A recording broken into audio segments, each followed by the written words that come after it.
Măi, nene, și cu cine m-am luat? Un pas înapoi n-am dat.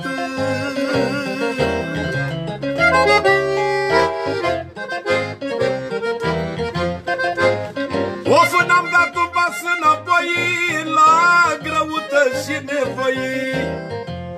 Să mai nască cine-o vrea, n-o să ne calce urma.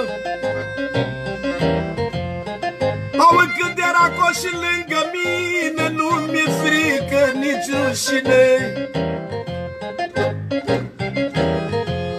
Ascultă, Marușenco, ascultă, Marușenco, frate, vezi că lumea este rea, să nu dai de vreo bine.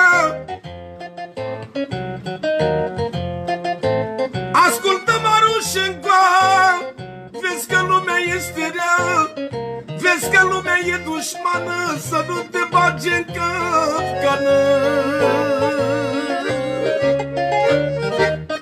Ia-o ce zice Maruș, două vorbe lui Racoș. De la Călăraș, bombardierul, boxierul numărul 1.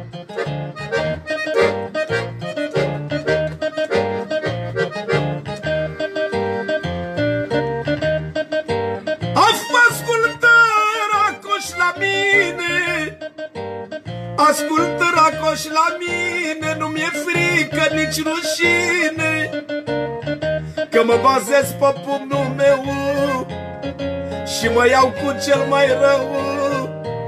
Mă bazez pe forța mea, mă iau cu toată lumea când e vorba de mine.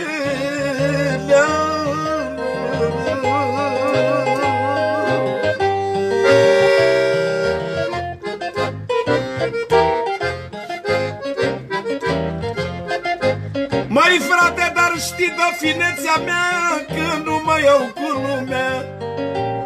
Zice Maruș, două vorbe lui Racoș. Ia-uzi, dar nu mă iau cu lumea decât la dreptatea mea.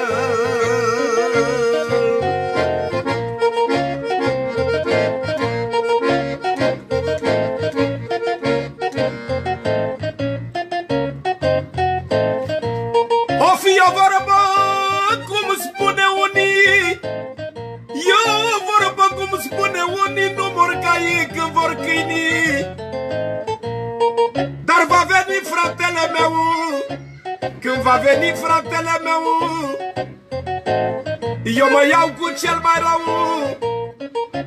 Și dacă sunt singurele, și dacă sunt singurele,